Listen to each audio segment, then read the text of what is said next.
Hello, જાગૃત આવાજમાં તમારું સ્વાગત છે. મારું નામ છે ચિંતન અખાણી. આપણે હમણાં જ કોમ્પ્યુટર આઈટીની એક જબરજસ્ત ચોઇસ ફિલિંગનો વિડીયો બનાવ્યો હતો અને ઘણા બધા સ્ટુડન્ટ્સને પસંદ પણ આવ્યો હતો કે કોમ્પ્યુટર આઈટીની ચોઇસ ફિલિંગ કેવી રીતે કરવાની. અને સ્ટુડન્ટ્સની ડિમાન્ડ હતી કે સર ઈસીનો પણ વિડીયો બનાવો, તો આજે બેટા અમે ઈસીનો વિડીયો બનાવવા જઈ રહ્યા છીએ. તમને સરસ રીતે ઈસીની ચોઇસ ફિલિંગ જે છે એ તમને હું અહીંયા આગળ બતાવી રહ્યો છું. બેટા તમારી 3 જૂનથી જે લોકો 12th પછી ડિગ્રી એન્જિનિયરિંગમાં એડમિશન લેવા જઈ રહ્યા છે એ 3 જૂને એ લોકોનું ચોઇસ ફિલિંગ સ્ટાર્ટ થાય છે. તમારે અમારી સાથે ફ્રી ઓફ કોસ્ટ આ ચોઇસ ફિલિંગ કરાવવું હોય, ડિસ્ક્રિપ્શન બોક્સમાં બેટા વોટ્સએપ ગ્રુપની લિંક છે, એમાં તમારે જોડાવાનું છે. એકવાર જોડાઈ ગયા હોય તો બીજી વાર જોડાવાની જરૂર નથી. આ ડિગ્રી પછીના એન્જિનિયરિંગની વાત છે, ડિપ્લોમા તો ડિગ્રી માટે નહીં. એનો અલગથી વિડીયો આવશે ત્યારે આપણે એ લોકોને ઇન્ફોર્મેશન આપીશું. અને જે લોકો ઓલરેડી જોડાઈ ગયા હોય ફરીથી જોડાવાની જરૂર નથી. અમુક વિદ્યાર્થીઓ 4-5 વોટ્સએપ ગ્રુપમાં જોડાઈ જાય છે, તો બધાને એક વોટ્સએપ ગ્રુપમાં એક સરખી જ ઇન્ફોર્મેશન આવવાની છે, રાઈટ? તો ગ્રુપ નંબર 11 છે, જેમાં જોડાવાનું બાકી હોય એ લોકો જોડાઈ શકે છે. આ પીડીએફ જે છે એ આપણે ગ્રુપમાં શેર કરી દઈશું. ઓકે, અગેન બેટા આ મારો પોઈન્ટ ઓફ વ્યૂ છે, ધ્યાન રાખજો. આ પોઈન્ટ ઓફ વ્યૂ મારો છે. આજે હું વિચારું છું મારા એક્સપિરિયન્સ મુજબ એ પ્રમાણે તમને ચોઇસ ફિલિંગ અહીં આગળ કરાવી રહ્યો છું. ઓકે, અને એક પણ વિદ્યાર્થી ચોઇસ વગર ના રહી જાય, એક પણ વિદ્યાર્થી ડાઉટ વગર ના રહી જાય, એ મારો ગોલ છે આ વખતે. એટલે વોટ્સએપ ગ્રુપમાં જોડાવાનું બાકી હોય તો જોડાજો, બિકોઝ આપણે ઝૂમ ઉપર પણ વેબિનાર કરીશું જેમાં તમારા ડાઉટ્સ પણ આપણે લઈશું, રાઈટ? ચલો, પહેલી ચોઇસ હોવી જોઈએ DIICTની VLSI, very large scale integration, જે ઈસીની જ બ્રાન્ચ કહેવાય, એની ફ્રી સીટ.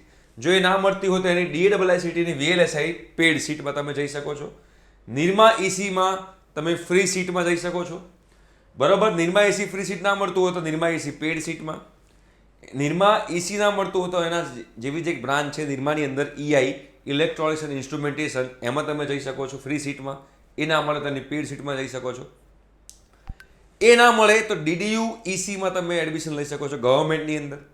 એ ના મળે તો DDU self finance EC free સીટમાં જઈ શકો છો. જો DDUની સેલ્ફ ફાઇનાન્સ ECમાં ફ્રી સીટ આપણને મળતી નથી તો આપણે DDU સેલ્ફ ફાઇનાન્સ EC લઈ શકીએ છીએ. એના પછી LDEC જે છે એ લઈ શકાય છે. LDEC ના મળે તો MSU EC તમે ટાર્ગેટ કરી શકો છો. VGEC EC પણ તમે લોકો ટાર્ગેટ કરી શકો છો.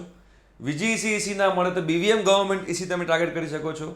એ ના મળે તો BVM self finance EC free seat છે, તમે ટાર્ગેટ કરી શકો છો, બરાબર છે? એ ના મળે તો BVM સેલ્ફ ફાઇનાન્સ EC તમે સિમ્પલ ટાર્ગેટ કરી શકો છો.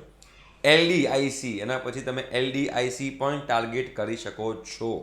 LDIC, બરાબર છે? જો અહીંયા સુધી તમે EC મળ્યું, પછી મારા મુજબ તમારે ECની જગ્યાએ ICમાં જવું જોઈએ.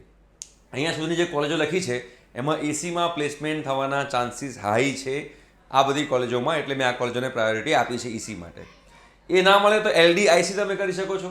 LDIC ના મળે તો DDUમાં પણ IC એટલે ઇન્સ્ટ્રુમેન્ટેશન એન્ડ કંટ્રોલ એન્જિનિયરિંગ, એ તમે કરી શકો છો. એ ના મળે તો VGECમાં IC. VGECમાં IC બેટા 68-65% ઓપન કેટેગરીમાં અટકેલું છે. એટલે હું જે તમને ચોઇસ ફિલિંગ આપી રહ્યો છું એ બજેટ ફ્રેન્ડલી, પ્લેસમેન્ટમાં હાઈ ચાન્સીસ, રાઈટ? એ પ્રમાણે અને ઓછા પર્સન્ટાઇલે પણ આપણને પ્લેસમેન્ટ મળી શકે એ પ્રમાણે તમને હું ચોઇસ ફિલિંગ આપી રહ્યો છું. VGEC IC ના મળે તો VGECમાં EI કરી શકો છો, ઇલેક્ટ્રોનિક્સ એન્ડ ઇન્સ્ટ્રુમેન્ટેશન. VGECમાં પાવર ઇલેક્ટ્રોનિક્સ લાસ્ટ યર 35% અટક્યું હતું VGEC પાવર ઇલેક્ટ્રોનિક્સ, તો તમે એ પણ કરી શકો છો. એ ના કરવું હોય તો PDUમાં ECમાં ફ્રી સીટ લઈ શકો છો, અથવા તો પેડ સીટ PDU ECની, અથવા Ahmedabad university EC free seat, અથવા તો અમદાવાદ યુનિવર્સિટીમાં ECમાં પેડ સીટમાં તમે જઈ શકો છો. એના પછી GEC Gandhinagar EC, GEC Gandhinagar IC, એમાં પણ તમે ટાર્ગેટ કરી શકો છો, બરાબર છે? જો ભાઈ આમાં તમે જશો પછી પ્લેસમેન્ટના ચાન્સીસ લો ટુ મીડિયમ લેવલના રહેશે, બરાબર છે? તમારે મહેનત કરવી પડશે, એકલા કોલેજ પર ડિપેન્ડન્ટ રહેતા નહીં.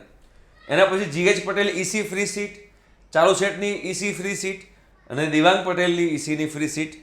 અને એ ના મળે તો GH પટેલની EC, બરાબર, પેડ સીટમાં, ચંદુભાઈ પટેલ EC પેડ સીટમાં, અને દેવાંગ પટેલ ચાલુ સેટ ECમાં તમે જઈ શકો છો. અને એના સિવાય GECમાં રાજકોટમાં જઈ શકાય, ECમાં GEC ભાવનગર ECમાં, GEC Surat EC, GEC Bharuch EC અને GEC પાટણ EC, રાઈટ? તો આ બધી કોલેજોમાં તમે લોકો ટાર્ગેટ કરી શકો છો ECની અંદર. પણ એક વસ્તુ યાદ રાખજો, તમારે EC જેવી કોલેજમાં, EC જેવી બ્રાન્ચમાં તમારે એડમિશન લેવું હોય, તમારે તમારી કોલેજ સ્ટ્રોંગ રાખવી પડશે બેટા, બિકોઝ આમાં પ્લેસમેન્ટ જો સારું હશે તો જ તમે આ બ્રાન્ચમાં સર્વાઈવ કરી શકશો. એટલે મેં એવી કોલેજો લખી છે કે જે કોલેજની અંદર પ્લેસમેન્ટ થવાના ચાન્સીસ હાઈ છે. આ બધી કોલેજો જે લખી છે એમાં પ્લેસમેન્ટ થવાના ચાન્સીસ મીડિયમથી ઓછા અને લોથી વધારે એ ટાઈપના ચાન્સીસ છે આ બધી કોલેજોમાં પ્લેસમેન્ટ થવાના, રાઈટ. બટ સમહાઉ આપણે ઈસીમાં એડમિશન તો લેવું પડશે જો તમારે ઈસીમાં જવું હોય તો. ઓકે, તો મેં તમને કીધું એ પ્રમાણે તમે ચોઇસ ફિલિંગમાં ધ્યાનમાં રાખી શકો છો જો તમારે ઈસીમાં એડમિશન લેવું હોય તો. ઠીક છે, thank you so much, by.